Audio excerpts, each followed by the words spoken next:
안녕하십니까. 주말에는 경제와 정의를 따따블로 잡는 홍사원의 경제쇼 플러스 시작하겠습니다. 자, 클릭 몇 번이면 24시간 언제 어디서든, 그것도 요즘에는 뭐 다음날 바로 배달되는 이 온라인 쇼핑에 맞서서 과연 오프라인 매장이 이게 경쟁이 될 수 있을까라는 생각들 많이 하시죠. 온라인 시대에 성공하는 오프라인 비즈니스는 어떤 것이 있는지, 또 무엇을 어떻게 해야 하는 것인지, 그래서 오늘 좀 자세히 알아보겠습니다. 오프라인의 모험, 저자인 이동진 작가이자 그 트래블코드 대표 나오셨습니다. 안녕하세요. 네, 안녕하세요. 예, 그리고 항상 돌발적인 질문으로 출연자는 물론이고 저까지도 당황하게 만드는 경제쇼의 식빵 언니. 네. 식빵 언니. 식빵 좋습니다. 예, 오윤혜 씨 나오셨습니다. 네, 안녕하세요. 오윤혜입니다. 자, 오늘도 돌발적인 그리고 도발적인 질문 좀 많이 좀 부탁드리고, 알겠습니다. 이 대표님도 각오 단단히 하셔야 될 것 같습니다. 오윤혜 씨의 그 돌발적인 식빵 질문에. 알겠습니다. 마음의 준비를 하고 임하도록 하겠습니다. 네. 자, 오늘 그 최근에 그 오프라인의 모험이란 책을 내셨던데, 부제가 오프라인 비즈니스는 어떻게 진화하는가예요. 네, 맞습니다. 네. 이 온라인 시대 오프라인 비즈니스 관련된 책을 내게 된 특별한 이유가 있습니까? 예, 그 제가 배경을 설명드리기 전에 대전제를 먼저 말씀드리고 싶어요. 예. 그러니까 지금처럼 코로나 때문에 그 많은 오프라인 비즈니스들이 어려움을 겪고 있잖아요. 예. 네. 이런 상황에서 제가 뭔가 묘수가 있다거나 또는 묘책이 있다거나 등의 이야기를 하는 건 좀 어려울 것 같아요. 예. 네, 왜냐하면 제가 뭐 그럴 능력도 안 되고요. 예. 더 중요한 거는 실제로 그런 어려움을 겪고 있는 분들 앞에서 뭔가 주제 넘은 이야기가 될 수도 있을 것 같아가지고 예. 오프라인 비즈니스는 뭐 잘 될 거예요, 괜찮아요 라고 말씀드리는 거는 좀 조심스럽습니다. 예. 네, 그럼에도 불구하고 제가 이런 말씀은 드리고 싶어요. 예. 그러니까 코로나 때문에 예. 오프라인 비즈니스의 희망을 발견했다라는 거죠. 오, 희망. 예. 그래요? 이게 무슨 정신승리 같은 얘기냐라고 생각하실 수도 있는데 그 사실 코로나 이전에 예. 오프라인 비즈니스를 힘들게 한 거는 온라인 때문이었어요. 그렇죠. 예, 좀 극단적으로 이야기하시는 분들은 온라인 때문에 오프라인 비즈니스가 종말이 올 거다라고 이야기하시는 분들도 있었죠. 네. 근데 뭐 어떤가요? 이 지금 사실 온라인으로 모든 것들이 가능하고 그걸로 충분하다면 지금처럼 코로나 시국에 우리가 뭔가 불편함을 겪거나 답답함을 느낄 이유가 저는 별로 없을 거라고 생각을 합니다. 그렇죠? 그 이처럼 이제 뭔가 오프라인 공간에서 무언가를 하고자 하는 건 사람들이 가지고 있는 본능적인 니즈라고 생각해요. 맞아요. 예, 맞, 그렇죠. 예, 배달 시켜 먹는 것도 한계가 있지. 한계가 식당에서 먹고 싶어요, 진짜. 맞습니다. 날 보고 화를 내요. 아, 진짜 화가 나 죽겠네. 오늘 컨셉이 식빵언니라서 그러실 아, 수도 네. 있어요. 네. 그래서 오프라인에서 뭔가 활동하는 것들은 사람들이 가지고 있는 본능적인 니즈인데 이 코로나 시국이 끝나거나 또는 뭔가 위드 코로나를 하면서 일상이 정상화가 된다면 저는 그 오프라인 비즈니스들이 결국 존재감을 찾을 거라고 생각을 하고요. 이제 그럼에도 불구하고 우리가 온라인 모바일 때문에 오프라인 비즈니스가 타격을 받은 건 사실이니까 맞아요. 이 온라인 모바일 시대에 오프라인 비즈니스는 어떻게 변화해야 되고 진화해야 되는지에 대한 고민을 담은 책이라고 보시면 좋을 것 같아요. 그럼 어쨌든 제가 아까 그 오프닝에서도 좀 말했지만, 네네. 오프라인이 이게 경쟁이 될 수가 있겠느냐, 온라인에. 아주 쉽지 않죠.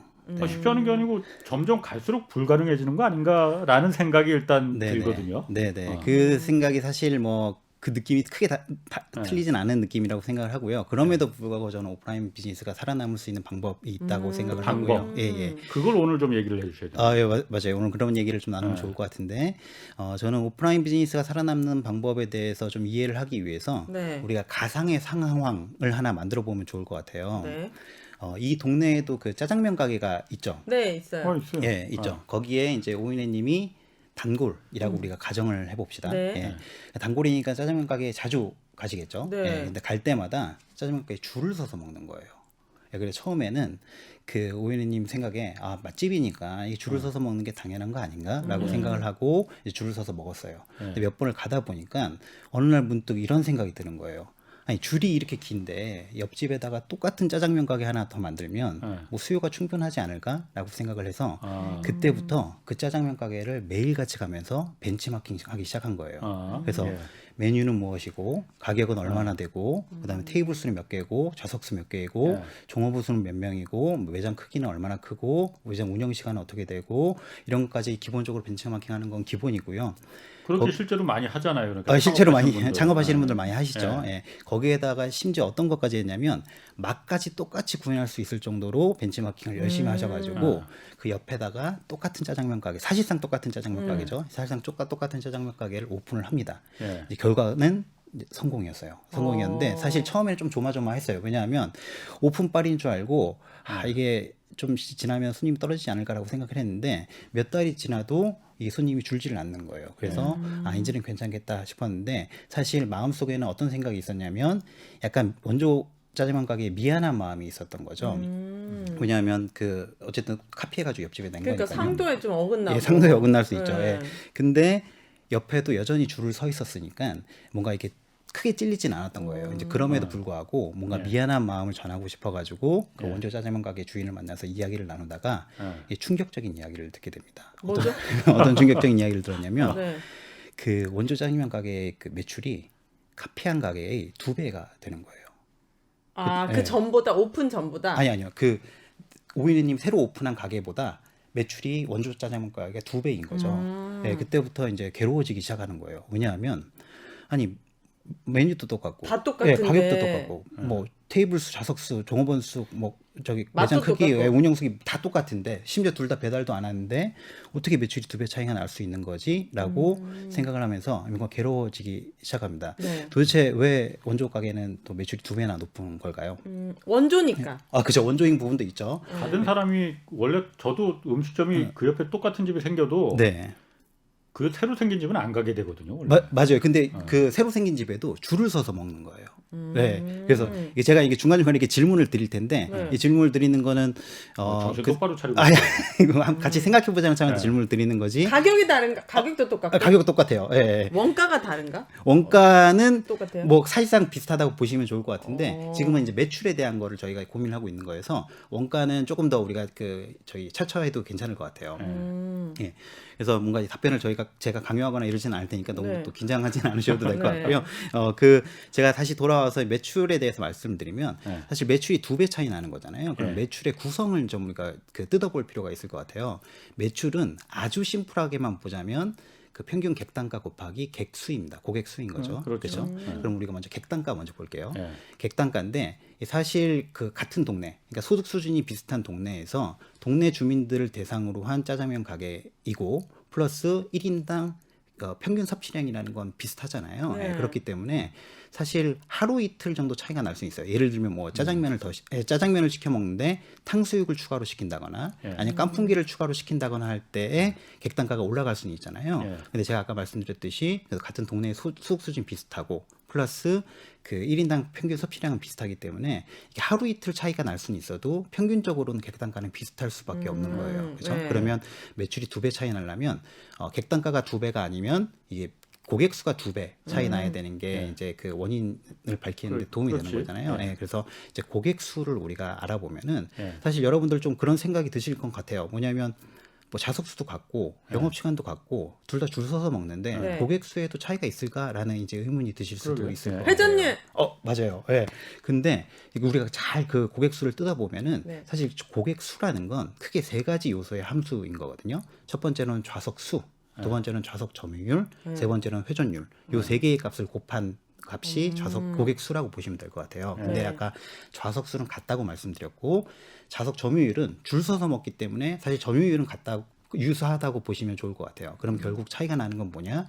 회전율의 차이가 나는 거예요. 그럼 여러분들 뭐 그런 부분이 궁금하실 수 있을 것 같아요. 도대체 회전율이 뭐냐라고 생각하실 수 있는데 회전율이라는 건 1시간을 고객이 매장에 들어가서부터 나올 때까지의 시간으로 나눈 값이라고 보시면 될 것 같아요. 네. 그래서 내가 매장에 들어가 가지고 한 30분 동안 밥을 먹고 나왔다 그러면은 회전율은 1을 0.5로 나누면 되니까 2가 되는 거죠. 그렇죠? 그래서 원조 짜장면 가게가 매출이 2배라는 건 결국 우리 카피한 가게 대비 그 회전율이 2배라는 거죠. 그러면 여러분들 궁금하실 거예요. 도대체 줄 서서 같이 먹는데 왜 회전율의 회전율이 차이가 2배가? 어떻게 날 수 있는가라는 생각이 드실 수 있을 것 같은데 제가 그거에 대한 이해를 돕기 위해서 회전율을 또 한번 단계별로 구분을 해보겠습니다. 제가 아까 회전율이라는 건 매장에 들어가서부터 나올 때까지 과정이라고 말씀드렸죠. 이 과정 속에서 사람들이 하는 행위 단위로 제가 그 구분을 해볼게요. 첫 번째 매장에 들어가면 뭘 하죠? 메뉴 골라요. 그 메뉴 고르기 뭐, 전에 뭐 있나 봐. 착석을 하죠. 아, 그러니까 자리를 잡고 착석을 합니다. 그렇죠? 착석을 한 다음에 말씀하신 대로 이렇게 메뉴를 보고 주문을 하죠. 그 다음에 뭐 하죠? 주문을 하면 식사가 나올 때까지 대기를 하죠. 그 사이에 이제 주방에서 요리를 하겠죠. 요리가 나오면은 그 다음에 식사를 하고요. 그 다음에 계산을 하고 나오는 게 짜장면 가게에 들어가서 나올 때까지 과정이라고 보시면 될 것 같아요. 그러면 이 각각의 단계별로 제가 회전율이 어떻게 차이가 날 수 있는지에 대해서 예시적으로 좀 설명을 드릴게요. 먼저 착석 단계에서 이제 말씀을 드리면 아마 여러분들도 그런 경험이 있으실 거예요. 그 바쁜 음식점 딱 들어갔을 때 일단 빈자리가 어디 있는지 한눈에 좀 파악하기가 어려운 부분이 있잖아요. 그렇죠. 그리고 빈자리를 발견했다 하더라도 테이블 정리가 안 되어 있으면 저기 앉아야 되는지 말아야 되는지 또는 테이블 정리가 언제 될 건지에 대해서 좀 감이 안 잡혀서 기다리는 시간도 있을 거고요.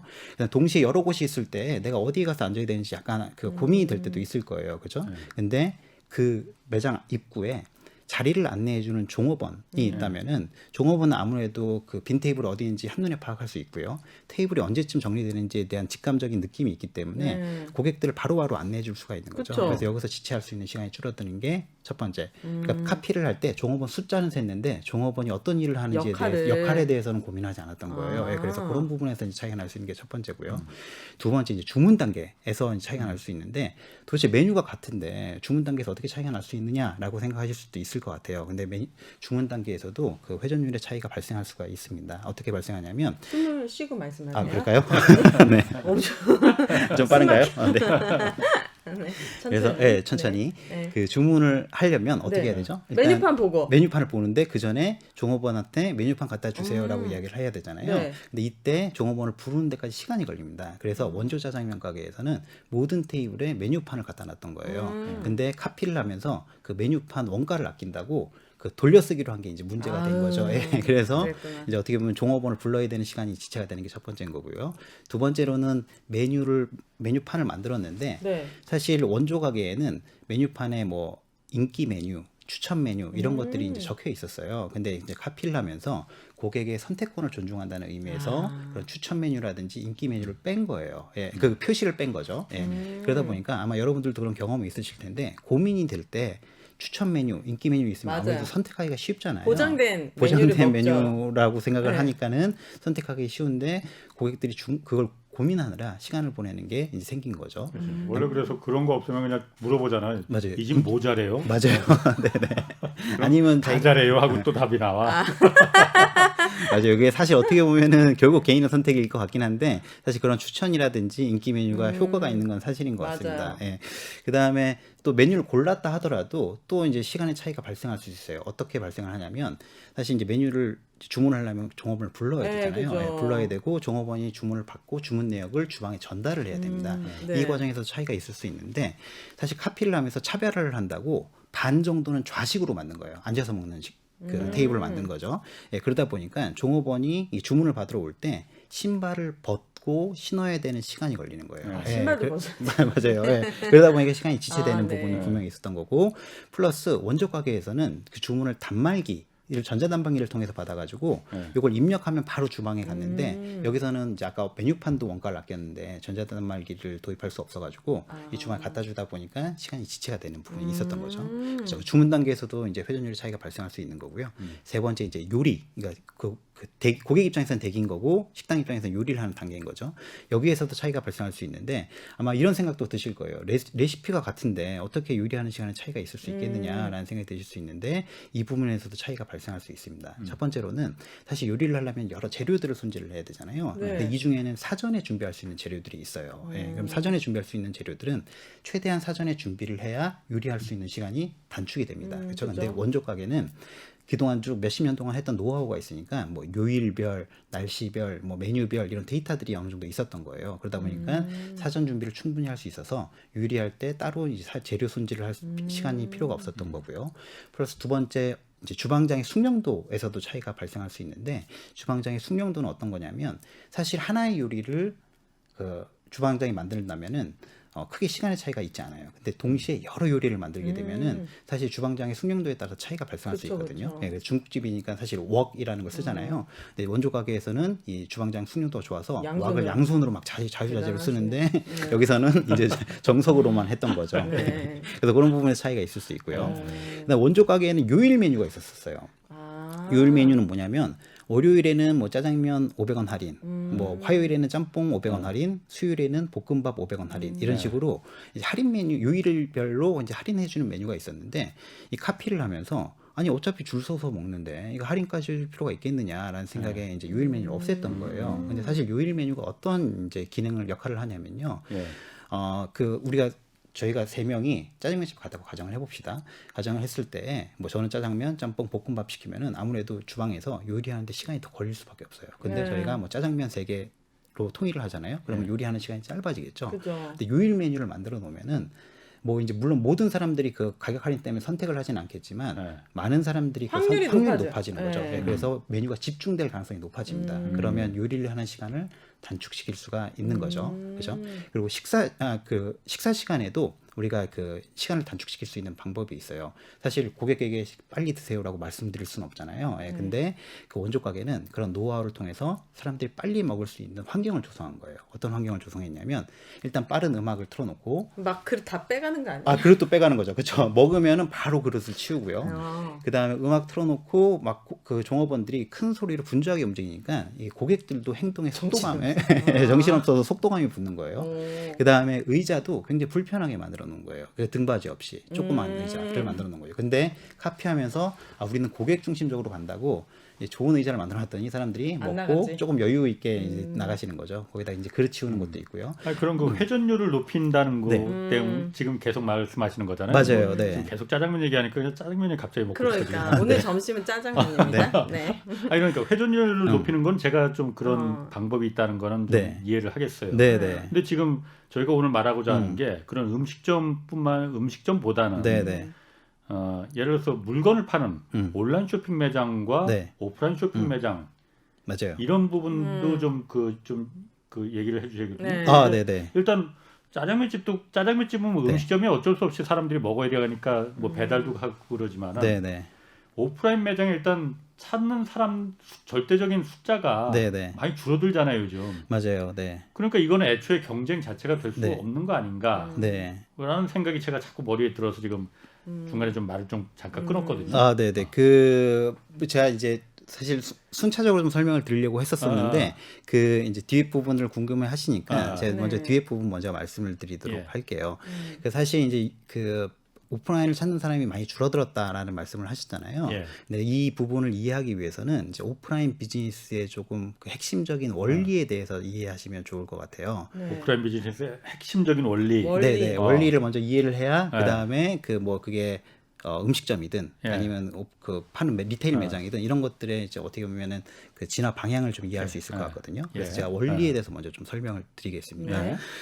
그 오프라인 비즈니스를 비즈니스로 바라보면 중요하게 우리가 고려해야 되는 속성 중에 하나가 뭐냐면 임대료예요. 네. 그렇죠? 근데 이 임대료는 어떤 특성을 가지고 있냐면 중심지로부터 거리가 멀어질수록 임대료가 낮아지는 경향을 보입니다. 이 그쵸. 반비례 그래프라고 보시면 될 것 네. 같아요. 이유는 중심지에서 거리가 멀어질수록 유동 인구가 줄어들기 때문에 임대료가 떨어지는 그 네. 모양을 하고 손님이 있죠. 작으니까 네, 적으니까. 맞아요. 예, 그래서 사실 유동 인구의 그래프와 임대료의 그래프는 거의 모양이 비슷해요. 예. 예. 예. 이 그래프가 별거 아닌 것처럼 보이지만 저는 이 유동 인구와 임대료의 상관관계 속에서 우리 오프라인 비즈니스가 진화해야 되는 방향과 원리가 다 담겨 있다고 생각을 하거든요. 네, 그 부분에 대해서 이해를 돕기 위해서 일단 그 유동 인구와 임대료의 상관관계가 왜 중요한지부터 설명을 드릴게요. 일단 오프라인 비즈니스는 어느 정도 공식이 있는 비즈니스였어요. 어떤 공식이 있었냐면 오프라인 비즈니스에서의 수익은 사실 굉장히 심플하게만 보자면 매출 마이너스 비용인 거고요. 그렇죠? 매출은 아까도 말씀드렸듯이 고객 수 곱하기 네. 객단가입니다. 그죠? 네. 근데 고객 수는 또 이제 그런 리테일 매장 관점 또는 우리가 그런 아까 그 중국집이 아니라 그런 일반 매장 관점에서 보면은 네. 어떻게 구성되어 있냐면 거리에 다니는 유동 인구 수 곱하기 그 중에서 우리 가게에 들어온 사람들의 유입률 그러니까 비율인 거죠. 우리 가게에 들어온 사람들의 비율인 유입률 네. 그러니까 들어와서 이제 보다가 실제로 구매한 사람들의 비율 그러니까 구매 전환율의 그 곱한 값이 네. 이 고객 수라고 보시면 될 것 같아요. 그렇기 때문에 매출이 커지기 위해서는 뭐가 커져야 되냐면 유동인구. 유동인구가 커져야 됩니다. 네. 그렇죠? 그렇게 해서 뭔가 오프라인 비즈니스를 할 때 굉장히 중요하게 고려해야 될 요소가 이제 유동인구가 하나 있는 거고요. 그 다음에 약간 수익 측면에서 비용적인 측면을 볼게요. 비용은 크게 고정비랑 변동비로 구분할 수가 있어요. 그렇죠? 고정비는 뭐냐면 임대료. 예, 임대료가 속하 있고요. 고정비를 제가 잠깐만 설명드리면 그 고정비라는 거는 결국 매출이 발생하건 안 하건 무조건 나가는 비용인 거고요. 그게 네. 대표적인 게 말씀하신 대로 임대료라고 네. 보시면 될 것 같고요. 변동비는 매출에 따라서 그 발생하는 비용이라고 보시면 좋을 것 같아요. 네. 근데 아까 말씀드렸듯이 매출이 발생하건 안 하건 간에 내야 되는 돈이 임대료이고 인건비. 사실, 인건비도 사실 고정비에 속하는 요소이긴 해요. 근데 네. 임대료는 고정비에 속할 수도 있고 변동비에 속하는 부분도 분명히 있어가지고 여기서는 저희가 이해를 조금 더 심플하게 하기 위해서 변동비에 이제 속하는 네. 걸로 저희가 넣을게요. 그러면 결국 매출이 발생하건 안 하건 내야 되는 돈이 임대료이기 때문에 우리가 수익 관리를 하기 위해서는 임대료를 어떻게 이제 생각하는지가 굉장히 중요합니다. 네. 근데 사실 아까 말씀드렸던 여러 가지 그 항목 중에 뭐 객단가라든지 유입률이라든지 구매 전환율이라든지 아니면 매출 원가라든지 인건비라든지 이런 것들은 업종별로 평균값이 있었어요. 그렇기 때문에 사실 유동인구와 임대료의 상관관계만 잘 그 계산할 수 있으면은 오프라인 비즈니스가 수익을 낼 수 있는 게 그동안의 오프라인 비즈니스의 공식이었습니다. 근데 이 공식에 금이 가기 시작한 거예요.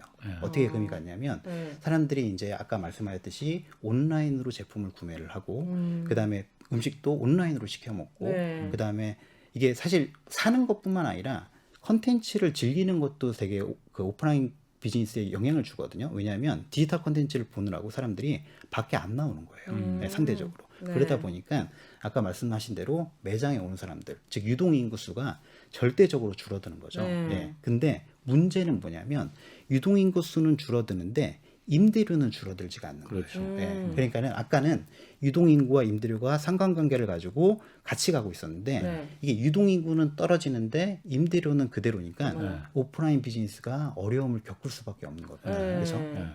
이런 상황에서 오프라인 비즈니스가 할 수 있는 방법은 뭘까요?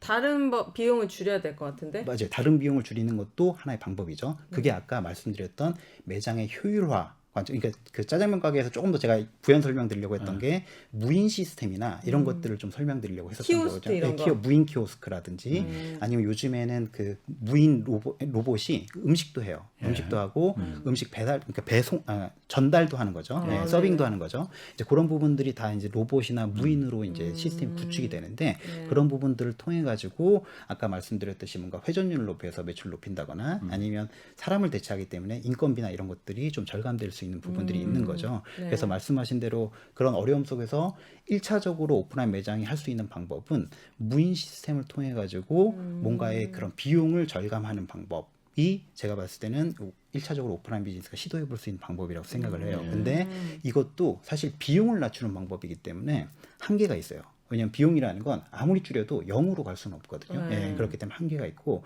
이거를 대체할 수 있는 뭔가의 방법을 찾지 않으면 오프라인 비즈니스가 생존하기가 어렵다라는 부분인 거죠. 그래서 아까 말씀드렸듯이 임대료는 그대로인데 유동인구가 줄어들었어요. 그렇죠? 그러면 오프라인 비즈니스가 할 수 있는 방향은 크게는 두 가지 중에 하나예요. 하나는 뭐냐면 매장 면적당 생산성을 높이거나 그렇죠? 또 하나는 매장 면적 자체를 줄이거나 예. 그렇게 해야 사실 살아남을 수 있는 방법에 조금 더 가까워집니다. 그렇죠? 네. 그럼 제가 첫 번째 아까 매장 면적당 생산성을 높인 사례들에 대해서 조금 그 설명을 드릴게요. 사실 이제 미국에 보면은 아까 이제 리테일 매장 말씀하셨는데 리테일 매장 중에 가장 좀 그 발달되어 있는 것 중에 하나가 할인마트예요. 할인마트 중에 뭐 월마트라든지 타겟 같은 이제 할인마트가 있습니다. 이런 곳들 같은 경우에는 사실 우리가 매장이라고 부르잖아요. 네. 그 매장이라고 부르면은 뭘 하는 곳이죠? 물건을 파는 데죠. 파는 네. 곳이죠. 예, 그죠. 그리고 한자어로도 팔매, 마당장을 쓰는 게 이제 매장입니다.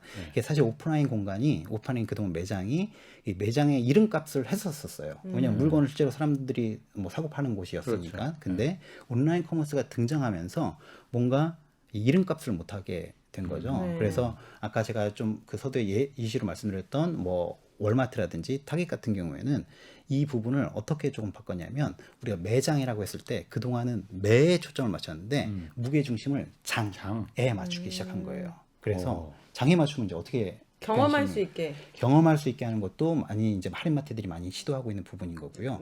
또 하나는 뭐냐면 사람들이 온라인으로 구매를 하잖아요. 그럼 구매를 했을 때 물건을 어딘가에서 보관하고 있다가 배송을 해줘야 되잖아요. 네. 이거를 배송 창고로 만든 거예요. 그러니까 물류 창고로? 예, 물류 창고로. 예, 원래는 이제 할인마트니까 여기 네. 고객들이 가가지고 그 제품 다 진열되어 있고 거기서 이제 사서 오는 이제 네. 구조였는데 그 중에 일부 공간을 온라인으로 주문을 하면 거기서 배송을 할 수 있게끔 그 창고식으로 활용을 한 거예요. 그러면은 사실 우리가 온라인으로 주문하면은 멀리 있는 물류센터에 이제 그 물건이 집적돼 있다가 이게 배송이 오거든요. 그러다 보니까 우리나라 같은 경우에 땅이 크지 않기 때문에 뭐 당일 배송, 새벽 배송 이런 것들이 가능하지만 미국은 사실 땅이 크기 때문에 그런 게 어려운 부분들이 있어요. 네. 그래서 아마존도 이 당일 배송하는 게 어려운 경우들이 많은데 이 월마트나 이 타깃처럼 이렇게 매장들이 곳곳에 있으니까 이곳에서 온라인에서 주문을 하면은 그 매장에서 바로 이제 보내주는 거예요. 그러다 네. 보니까 이 당일 배송이 가능해지는 시스템이 된 거죠. 아니 그러면 그 월마트나 그 타겟 같은 그 오프라인 매장은 네네.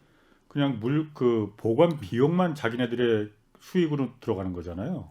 그렇게 될 수 있는 거죠. 네. 그럼 그렇게 해서 그 매장을 운영할 수가 있습니까? 그거는 이제 비즈니스 모델적인 측면에서 저희가 살펴봐야 되는 건데, 말씀하신 대로 아마 보관 비용만 받는 그 영역도 있을 거예요. 근데 네. 기본적으로는 월마트가 이제 그 매장에서 팔기도 하고, 월마트 온라인 매장이 있잖아요. 이 온라인 매장에서 파는 거기 때문에 사실 기본적인 매출은 온라인에서? 그 물건 판매로 잡히는 게 이제 기본적인 매출이라고 보시면 될 것 같아요. 그래서 온라인에서 사냐 오프라인에서 사냐의 차이인 거지 매출 관점에서는 월마트에 잡힌다라고 보시면 될 것 같고, 예, 그런 차원에서는 그 말씀하신 대로 그 수익이나 이런 것들을 확보할 수 있는 부분이 충분히 있을 수 있다라고 생각을 합니다. 근데 대기업 걱정은 하는 게 아니잖아요. 우리가 연예인이랑 재벌 걱정하지 말라고 하듯이 그냥 저희 같은 소상공인들이 이제 매장을 내고 싶은데 네네. 그럴 때 그런 분들한테 줄 수 있는 팁이 있나요? 예를 들어서 뭐 임대료를 좀 아낄 수 있는 팁이라던가. 네네. 그래서 그 뭐 현실적인- 부분에 대해서 제가 이제 현실적인 부분들도 나중에 좀 말씀을 드릴 텐데, 네. 일단 전반적인 이해를 돕기 위해서 아까 말씀드렸던 그 오프라인이 이 매장 구성을 좀 바꾸는 네. 방향에 두 가지 이제 말씀드렸잖아요. 하나는 그 생산성을 높인다거나 네, 생산성. 아니면 그 면적 자체를 줄인다는 네. 이제 부분인 건데, 이 면적 자체를 줄인다는 부분을 네. 좀 들어보시면 그 작은 매장들이 어떤 부분들 참고해야 되는지에 대해서 약간 이해할 수 있는 힌트를 얻으실 수 있을 것 같아요. 그래서 그 부분에 대해서도 제가 작은 매장 중심이 아니라 좀 큰 브랜드 중심으로 설명을 드릴게요. 여러분도 스타벅스 당연히 아실 것 같은데, 네. 스타벅스가 사실 뭘로 되게 이 유명해지고 뭘로 이제 그렇게 인기를 끌었었냐면 네. 그 제3의 공간이라고 하면서 제3의 공간이라는 컨셉으로 이제 커피가 아니라 우리는 공간을 팝니다라는 그 얘기로 굉장히 인기를 얻었었고, 사실 거기서 이제 많은 사람들이 반응을 일으켰던 거거든요. 네, 근데 이 공간을 판다고 했던 스타벅스가 최근에 어떤 매장을 내기 시작했냐면 스타벅스 픽업이라는 매장을 내기 시작했어요. 이 스타벅스 픽업은 뭐냐면 딱 가면 좌석이 없는 매장인 거예요. 그러니까 스타벅스에서 공간을 판다고 했는데 좌석은 다 없애고 테이크아웃 커피만. 전문인가요? 예, 테이크아웃만 하는 건데, 네. 또 거기서 현장에서 주문할 수는 없고요. 온라인에서 모바일에서 이제 그 주문을 하면은 현장에서 픽업만 할 수 있는 그런 매장인 거거든요. 이렇게 세팅을 하니까 매장 크기를 2분의 1로 줄일 수가 있는 거예요. 네. 네, 그 아까 제가 말씀드렸듯이 유동 인구는 줄었는데 임대료는 줄지 않았잖아요. 그러면 그런 상황에서 그 오프라인 비즈니스가 할 수 있는 방법이라는 건 결국 임대료를 줄이기 위해서 매장 면적 자체를 줄여야 되는데, 이런 식으로 온라인과의 그런 유기적인 연계를 통해 가지고 매장 크기를 줄이면서도 판매가 되는 매장을 만들 수가 있었던 거죠. 스타벅스 같은 경우에는. 그렇게 했더니 그 커피만 팔았더니 매출은 어떻게 됐습니까? 이 매출은 사실 그 미국 통계에 의하면 코로나가 오기 전부터 그 테이크아웃 매장, 그 모바일로 주문해서 테이크아웃 해가는 고객의 비율이 80%에 가까웠대요. 예, 그러다 보니까 사실 이제 여기도 데이터를 보면서 그렇게 운영해도 매출에 크게 타격은 없겠다라는 생각을 했던 거고 사실 그 스타벅스 픽업 매장이 보편화된 게 아니라 이제 일부 매장들을 중심으로 실험하고 있는 단계인 예. 거고 예. 스타벅스 같은 경우에는 그걸 이원화해 가지고 가장 그 효율적인 매장, 그러니까 픽업 전용 매장 플러스 가장 고객 경험을 극대화한 매장, 그러니까 어떻게 보면 대형 매장 중심으로 운영하면서 중간에 그런 어중간한 크기의 매장들은 어떻게 보면 정리를 시작하기 한 거죠. 예, 그래서 그런 측면에서 매장 크기를 계속적으로 줄여가는 방법이 하나의 그 대안이 될 수 있겠다라는 생각인 거고 이게 스타벅스뿐만 아니라 이제 패스트푸드 업계에서도 그런 시도들을 하고 있어요. 그래서 그 미국의 그 멕시칸 푸드를 이제 패스트푸드로 파는 치폴레라는 곳이 있는데 이곳에서도 이제 디지털 키친이라는 걸 오픈하면서 여기서도 고객들이 그냥 픽업만 해가지고 가서 먹을 수 있는 매장을 오픈해서 실험적으로 운영을 하고 있습니다. 이런 식으로 뭔가 기존에 사람들이 와서 당연히 좌석을 가지고 앉아서 먹어야지 했던 그런 그 뭐랄까 환경에서 사람들이 점점 장소가 없어도 내가 필요한 것만 이제 구매해서 가도 괜찮구나라는 그 상황으로 점점 넘어가고 있는 것 같고요. 그래서 작은 매장들도 꼭 그거를 우리가 좌석을 꼭 만들어야 된다거나 그 매장이기 때문에 뭔가 일정 부분의 크기를 갖춰야 된다거나 이런 생각을 하실 수 있는데 꼭 그러진 않아도 된다라고 꼭 그러지 않아도 어떻게 판매가 가능한 시대가 오고 있다라고 생각을 해주시면 좋을 것 같습니다. 제가 아까 그 월말 미국 뭐 예를 들으실 때 제가 그 얘기를 들었거든요. 그 베스트바이라고 미국 가전 매장 있잖아요. 있습니다. 네네. 여기서도 보면은 옛날에는 거기서 이제 뭐 전자제품도 많이 사고 카메라도 사고 그랬었는데 네네. 어느 순간부터 사람들이 그 고작 매장을 찾는 그 고객들은 숫자가 줄지는 않았는데 네네. 매출이 굉장히 떨어지더라는 거예요. 그래서 왜 그런가 봤더니 네. 거기서 물건만 실물만 보고 맞아요. 안 실제 사지. 주문은 거기서 스마트폰 꺼내서 온라인 쇼핑에서 맞아요. 최저가로다가 주문을 하더라는 거예요. 네, 그럼요. 맞아요. 네. 그래서 아마존에서 그 베스트바이에서 아이디어를 냈던 게 네. 이걸 거슬 수는 없다 맞아요. 해서 그 다음부터는 이 비즈니스 모델을 베스트바이가 어떻게 가져갔냐면은 뭐 이거 제가 자꾸 얘기해서 미안한데 말씀. 이거 하나의 사례도 네, 같은 거예요. 제가 생각나서 네네. 베스트바이의 생존 모델이 이대로 가면 망할 것 같으니까 우리가 물건을 파는 거로다가 지금 이 수익 모델을 찾을 수는 이제 힘들 것 같다. 네. 이 스마트폰 꺼내서 이걸 한다고 해서 이걸 어떻게 일일이 직원들이 따라가 다니면서 여기서 사지 왜 거기서 스마트폰으로 못하지. 사냐고 그렇게는 못할 거 네. 아니에요. 그러니까 가장 그 사람들이 목 좋은 매대를 갖다가 경쟁을 붙인 거예요. 그래서 거기 삼성전자가 거기 텔레비전을 놓고 싶으면은 네네. 거기는 뭐 한 2,000달러를 내라. 이렇게 그 가전 회사마다 네. 이 들어오는 납품하는 가전사의 이 전 시장으로 변환을 했다는 거야. 그러다 보니까 베스트바이가 거기서 직접 산 물건을 사는 사람들은 줄었지만은 그 비즈니스 모델로 다시 요즘 그러니까 일어나고 있다라는 얘기를 뭐 제가 그 어디 책에서 한번 읽었어요. 그래서 네네. 그런 현상이 사실 일어나고 있고요. 예. 그 현상에 어떻게 보면은 그 뭐랄까 이 본질적인 그 흐름을 보면은 이게 또 자연스럽게 제가 또 다음 내용을 설명드릴 것과 연결이 돼 있어서 말씀을 드리면 좋을 것 같은데 사실 이제 많은 부분들이 어떤 이제 그 제가 스터디를 하다 보니까 어떤 현상들이 벌어지고 있냐면 온라인에서 커머스를 하던 브랜드들 있잖아요. 그러니까 오프라인 매장 없었는데 네. 온라인에서만 커머스를 하던 브랜드들이 오프라인에 매장을 내기 시작하는 거예요. 그럼 여러분들은 이제 생각에 아니 오프라인에서 원래 비즈니스 하던 그 플레이들도 다 힘들어서 지금 그러는데 도대체 온라인에서 어차피 태생이 온라인에서 시작을 했고 거기서 장사가 잘 되고 있는데 굳이 또 오프라인까지 나올 필요가 있겠느냐라는 생각이 드실 수 있을 것 같아요. 근데 저도 마찬가지로 그런 생각이 들어서 이거를 이제 잘 이제 뭐랄까 그 스터디를 해보니까 어떤 부분이 있었냐면 이거를 이해하기 위해서는 우리가 온라인 커머스의 본질적인 속성에 대해서 이해를 해야 되는데 온라인 커머스의 본질적인 속성은 뭘까요? 온라인 싸다는 거. 그죠. 가격이 싸고 그 다음에 온라인. 물건이 다양하고 그 다음에 접근이 쉽다. 그러니까 언제 어디서든 그 접근할 수 있으니까 접근이 쉽다라는 것들이 많은 사람들이 떠올릴 수 있는 온라인 커머스의 이제 그 속성이라고 생각하는데 사실 이거는 이제 그 장점이 되는 속성이긴 하지만 본질적인 속성이라고 이야기하기는 어려울 수 있을 것 같아요. 왜냐하면 본질적 속성은 뭐냐면 이런 것들 전에 뭔가 온라인 커머스라는 건 물리적 공간이 아니라 가상의 공간에서 물건을 판다는 게 이제 본질적인 속성이라고 생각을 하고 네. 가상의 공간에서 물건을 팔기 때문에 임대료를 내지 않아도 돼서 가격이 싸지는 거고 가상의 공간에서 팔기 때문에 품목을 다양화해도 이 재고에 대한 부담이 없는 거고 네. 그다음에 가상의 공간에서 팔기 때문에 언제 어디서든 접근이 쉽다라는 거거든요. 네. 근데 이렇기 때문에 사실 온라인 커머스가 굉장히 경쟁력을 가지고 있는 거예요. 근데 이 본질적 속성이 꼭 좋은 것만은 아니라고 생각을 합니다. 왜냐하면 이게 가상의 공간이다 보니까 오프라인 매장과 달리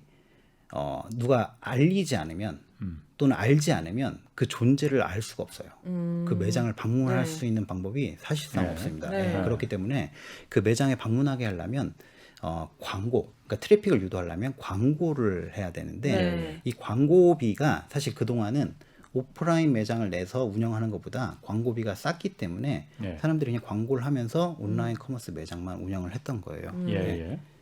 그렇죠? 그쵸. 네, 근데 그 이제는 달라졌나요? 네, 광고비가? 이제는 달라진 거예요. 왜냐하면 이게 이제 그 광고비를 하면은 매장 운영할 수 있다는 거가 어떻게 보면 장점이다 보고 장점이고 쉽다 보니까 많은 플레이어들이 온라인 커머스 중심으로 시작을 하게 된 거예요. 미국만 하더라도 네. 최근 3년간 보면은 온라인 커머스 의 성장률이 매년 연평균 한 37% 정도 성장할 정도로 급성장하고 있는 추세인 거거든요. 그러면 이 온라인 커머스 브랜드들이 다 자기네들 브랜드들을 알리기 위해서 고객들을 자기네 그 가상의 매장으로 오게 하기 위해서 광고비를 집행을 해야 되잖아요. 그쵸. 근데 광고 수요는 느는데 광고를 할 수 있는 그 영역이 그 속도를 따라가지 못하는 거예요. 그러다 보니까 광고비 자체가 계속적으로 올라가고 있는 문제가 생기는 거고요.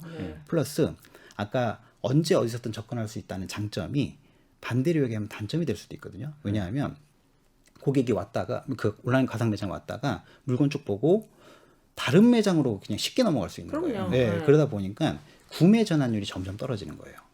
그러니까 구매 전환율이 떨어지니까 이 동일한 매출을 올리기 위해서는 사실 더 많은 트래픽을 만들어야 되는 거고 더 많은 트래픽을 만들려면 더 많은 광고비를 집행을 해야 되는 거죠. 그래서 광고비가 계속적으로 올라가는 문제가 생긴 거예요. 네. 그러다 보니까 이 온라인 커머스 업체들이 나름의 해결책으로 내세운 게 뭐냐면 차라리 광고비를 집행할 바에야 우리가 오프라인에 매장을 내면 좋겠다라고 생각을 한 거예요. 왜냐하면 오프라인에 매장을 내면은 그 유동인구한테 자연스럽게 브랜드가 노출이 되고 예. 또 이제 그 경우에 따라서는 들어와서 사는 경우들도 있으니까 네. 그래서 오프라인에다가 매장을 내자라는 게 이제 온라인 커머스들의 어떻게 보면 대안이었던 거예요. 그럼 여러분들 궁금하실 거예요. 그러면 진짜로 온라인에서 광고를 집행하는 것보다 오프라인 매장을 운영하는 게 더 쌀까라는 거에 대한 궁금증이 있으실 것 같아가지고 예. 제가 대략적으로 계산을 해보니까 물론 어느 지역에 어느 정도 크기로 매장을 여느냐에 따라서 예. 그 뭐랄까 이 효율이 달라지긴 하지만 네. 대략적으로 계산을 해보면 1인당 노출 비용이 몇십 원에서 몇백 원 수준이거든요. 그러면 이게 온라인에서 광고하는 것 대비 결코 비싼 수준이 아닌 거예요. 그러다 보니까 많은 온라인 커머스 브랜드들이 오프라인 매장을 내기 시작합니다. 이 오프라인 매장에 내는 이유는 뭐냐면 거기서 물건을 팔겠다가 아니라 아까 말씀하셨듯이 거기서 뭔가 브랜드를 노출시키고 홍보하고 사람들에게 그걸 알리기 위한 목적으로서 오프라인 매장을 생각하고 그런 것들에 대해서 시도를 하기 시작한 거예요. 그래서 그런 부분들도 한번 참고를 해보시면 좋을 것 같습니다. 그러면 이게 그럼 네 오프라인 비즈니스가 그럼 네. 계속 살아남으려면은 어떻게 해야 될까요? 계속 살아남으려면요. 그래서 굉장히 어려운 질문이고 사실 우리가 같이 찾아봐야 될 문제이긴 한데 그 온라인 커머스 그 오프라인 비즈니스가 계속적으로 살아남으려면 아까 이제 말씀드렸듯이 그 유동인구가 떨어진 상황에서 그 아까 그 매장당 생산성을 높이거나 아니면 뭔가 그 매장의 면적을 줄여가지고 살아남는 방법이 아까 제가 두 번째로 말씀드렸던 방법이고 그러니까 첫 번째로 말씀드렸던 게 매장의 효율화 두 번째가 매장 구성에 최적화를 하면 좋을 것 같고 세 번째가 제가 아까 온라인을 말씀드리면서 이제 설명드렸던 게 그 어떻게 보면 그 매장의 미디어화한 거거든요. 그러니까 매장을 판매하는 대상이 아니라 그 판매를 하는 공간이 아니라 그 자기네 브랜드들과 제품을 홍보할 수 있는 공간으로 활용하는 게 이제 매장의 미디어화인 거예요.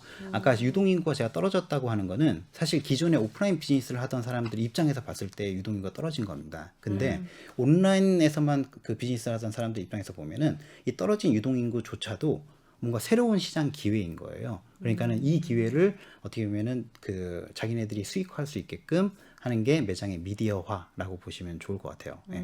매장의 미디어화. 네네. 파는 공간이 아니고 그래서 매장을 하나의 미디어나 광고 매체로 이제 바라보는 거죠. 네. 그래요. 아까 그리고 참 제가 그걸 좀 질문하려고 하다가 까먹었는데 아까 그 무인화 뭐 그 키오스크 만들고 네네. 또 뭐 커피도 요즘 뭐 이렇게 로봇이 뭐 타주는 데도 맞아요. 있다고 네네. 해요. 근데 네. 로봇까지는 모르겠지만은 네. 제가 이제 경험해 봤을 때는 키오스크 매장 같은데 요즘 꽤 있어요. 많죠. 근데 영 정내미도 좀 없고 불편하고 맞아요. 코로나 시대에 무슨 정세미를 찾아요. 네. 네, 좀 그러니까 키오스크 있으면은 키오스크 앞에 이렇게 줄 서 있는 거 보면은 여기는 좀 뭐 맛이 얼마나 있을지 몰라도 네. 좀 그렇다고 거기 안 가게 되는 그건 저만의 생각일 수도 있어요. 맞아요. 그럼 기자님만의 생각. 그런 사람 많아. 아, 네네네. 자, 그럼 이 무인화 이게 경쟁력을 꼭 높인다고 아까 그렇게 말씀하셨잖아요. 이 무인화 네. 생각해봐야 된다고. 네네. 경쟁력과 효율 이게 꼭 높아진다고 볼 수 있는 겁니까? 그 되게 사실 사람마다 좀 그 무인 시스템을 바라보는 관점이 다를 수 있기 때문에 예. 사실 기자님처럼 좀 낯설어하거나 예. 좀 약간 정이 있지 않다라고 생각하시는 분들도 당연히 있으시고요. 예. 사실 요즘 젊은 친구들 같은 경우에는 그런 게 오히려 더 편한 세대들도 있거든요. 오히려 예. 비대면이라든지 이 뭔가 종업원과의 그 커뮤니케이션 자체를 꺼려하는 부분들도 있기 때문에 이게 꼭 코로나가 아니더라도 예. 이 뭔가 이게 대면적 커뮤니케이션을 어려워하는 이제 세대도 있기 때문에 예. 반대로 또 장점이 되기도 하는데 사실 기본적으로는 뭐냐면 무인 시스템이라는 건 예. 고객 경험 차원에서 보면은 바람직한 방향은 아니에요. 왜냐하면 고객 경험이라는 건 사람들이 공간에 가가지고 뭔가 내가 기계를 만나고 로봇을 만나려고 공간을 가는 건 아니잖아요. 네, 뭔가 그 사람을 만나서 인간적인 교감을 하고 내가 보내는 시간을 조금 더 뭐랄까 이 풍요롭게 보내기 위해서 공간을 찾는 건데 예. 그 로봇이나 이 무인 시스템 그런 것들에 조금 반하는 케이스인 거죠. 그래서 사실 무인 시스템을 도입하면서 많은 플레이어들이 고민하는 것 중에 하나가 뭐냐면 그 어떻게 하면 그런 고객 경험과 이 효율 사이에 접점을 잘 찾을 것인가라는 고민들을 하고 있어요. 그래서 약간 이제 중국의 상하이 가보면 네. 그 레시오라는 그 카페이자 칵테일 바가 있는데 여기는 그 로봇팔 있잖아요. 로봇팔이 이제 커피도 만들어주고 칵테일도 만들어주는 곳이에요. 네. 근데 여기는 그 로봇을 어떻게 정의를 하냐면 로봇이 아니라 코봇이라고 정의를 해요. 무슨 봇? 코봇. 코? 예, 코봇. 함께하다 할 때 이제 코봇이라고 정의를 해서 예. 인간과 함께하는 어떻게 보면은 그 뭐랄까 도구라고 이제 생각을 하는 거고 업무 역할을 나눠가지고 예. 그 뭔가 그냥 기계가 했을 때 더 효율이 좋고 뭔가 더 잘할 수 있는 것들은 이제 로봇에게 맡기는 거고요. 이 고객 응대라든지 접객 또는 뭔가의 그런 그 질문에 대한 그 답 이런 것들은 그 사람들이 직접 하는 거예요. 그래서 네. 고객 경험을 해치지 않으면서도 그 매장의 효율을 높이는 방법을 찾은 게 예. 그 레시오 매장이라고 보시면 좋을 것 같습니다. 네. 제가 담양에 갈비 먹으러 갔을 때도 그 담양 거기 갈비집에서도 로봇이 서빙하더라고요. 상추랑 이런 거 막 갖다 주는 거예요. 그래서 저희 아들이 너무 귀여웠는지 막 만지더라고요. 그래서 그렇게 지방에까지 네. 로봇 서빙이 이렇게 활성화됐다고 해서 저 되게 놀랐거든요. 맞아요. 이제 로봇이 점점 보편화되고 있어요. 예. 네, 담양 갈비집에 로봇이 서빙해요, 여러분. 그래. 아니 그거 좀 정nem이 좀 없을 것 같은데. 그리고 최근에 엄청 큰 쇼핑몰에 갔는데 거기에 푸드코트를 갔어요. 네. 그러면 네. 거기가 식당이 많으니까 가서 주문하잖아요. 거기를 갔더니 딱 자리에 앉으면 여기 QR코드가 있어요. 그걸 찍으면 네. 메뉴를 다 고를 수 있고 거기서 결제까지 가능하고 이제 음식이 나오면은 내 핸드폰으로 주문됐다고 오는 네. 거예요. 그래서 와 세상이 이렇게 편해졌구나. 맞아요. 네, 너무 놀랐거든요. 오늘 어쨌든 이 방송 들으시는 분들이 네. 그 지금 이 대표님한테 듣고 싶은 거는 온라인 시대가 이렇게 막 다 널려 있는데 이건 사실 어느 정도 좀 자본이 필요하고 네. 대기업의 영역들도 많이 들어가 있단 말이에요. 그런데 네. 오프라인은 상대적으로 좀 영세하고 소규모고 네. 또 맞아요. 누구나 좀 다 진입하기 쉬운 그런 그 비즈니스 모델 아닙니까? 네네. 여기서 어쨌든 살아남으려면은 네. 좀 아까 잠깐 말씀하시긴 했지만은 그래도 조금 더 뭔가 이렇게 해야만이 살아남는다. 네. 이렇게 해야만이 오프라인 이 어떤 창업에 네. 오프라인 매장이 네. 가능성이 있다라는 부분을 조금 더 좀 구체적으로 좀 듣고 싶거든요. 네. 그 사실 제가 이제 궁금해하시는 부분일 것 같고 예. 제가 거기에 답변을 해드릴 수 있으면 너무 좋은데 예. 사실 콕 집어서 말씀드리기 어려운 부분은 뭐냐면 예. 사실 오프라인 비즈니스라는 게 굉장히 방대한 내용을 포함하는 워딩이거든요. 예. 그래서 뭐 아까 말씀하셨듯이 음식점부터 시작해가지고 그냥 이 매장까지를 다 포함하는 개념이어서 예. 사실 그거를 제가 딱 이제 집어서 말씀드리긴 어렵지만 전반적인 흐름 속에서 어떤 부분들이 고려해야 되느냐를 이제 먼저 말씀을 드리면 예. 앞으로의 오프라인 비즈니스는 뭐가 됐든 간에 찾아올 수 있게 만드는 힘이 있어야 된다고 생각을 해요. 왜냐하면 아까도 말씀드렸듯이 온라인으로 모든 것들이 가능한 시대인 거고 예. 사실 주문이라든지 뭐 이런 것도 훨씬 더 편리하기 때문에 사람들이 굳이 매장에 갈 필요 없는 거거든요. 근데 매장에 가는 이유는 그 공간에서 뭔가 인간적인 교감을 하고 뭔가 새로운 것들을 뭐 보면서 뭔가 자기의 시간을 조금 더 재미있고 새롭게 채우기 위해서 이제 가는 거거든요. 그래서 예. 그런 식으로 뭔가 고객의 발길을 끌어올 수 있는 뭔가의 컨셉이라든지 스토리가 있고 컨텐츠가 있는 매장으로 점점 진화해야 오프라인 비즈니스가 어느 정도 경쟁력을 가질 수 있다고 생각을 하고요. 예. 그런 부분에 대해서 제가 예를 들기 위해서 저희가 미국 뉴욕으로 한번 가보겠습니다. 뉴욕에 가면은 이 스토리라는 매장이 있어요. 이 스토리라는 매장은 뭐냐면 잡지 같은 매장이에요. 이게 잡지가 각 호별로 주제가 있고요. 그죠? 그 주제 하에서 다양한 소재를 엮어서 글로 만들잖아요. 그런 것처럼 이 스토리 매장은 하나의 테마를 가지고 제각각인 제품들을 하나로 유기적으로 엮어가지고 전시하고 판매하는 그런 공간이라고 보시면 될 것 같아요. 그래서 이 매장에 가보면 이 잡지에 보면 편집장의 말이 있잖아요. 그런 것처럼 매장 입구에 이 전체적인 테마에 대한 설명이 있습니다. 근데 이게 테마가 하나 정해져 있고 그게 바뀌지 않는다고 하면은 사실 테마가 있는 매장이지 잡지 같은 매장이 아니잖아요. 그래서 여기서는 그 잡지 같은 매장을 만들기 위해서 2달에 한 번씩 그 50평 매장을 다 갈아엎어요. 그래서 예를 들어서 뭐 그날 그 달의 테마가 컬러다 그러면은 유리창부터 이제 그 컬러풀하게 그 셀로판지를 붙이고 이 매장을 색깔별로 구분해 가지고 그 색깔에 맞는 제품들을 진열을 하는 거죠. 그러다 보니까 우리가 평소에 볼 수 없었던 뭐 주황색 드라이어기 그다음에 뭐 초록색 립스틱 뭐 노란색 무선 스피커 뭐 이런 것들을 볼 수가 있는 거예요. 이런 식으로 이제 전시를 해놓는 게 이 스토리라고 보시면 될 것 같은데 그럼 여러분들 그런 궁금증이 드실 거예요. 이 도대체 그럼 인테리어 비용은 어떻게 감당하느냐? 이 2달에 한 번씩 이걸 다 계속 갈아엎어야 되니까. 그래서 그 궁금하실 텐데 스토리는 이 문제를 어떻게 해결했냐면 그 스폰서십을 통해 가지고 해결을 한 거예요.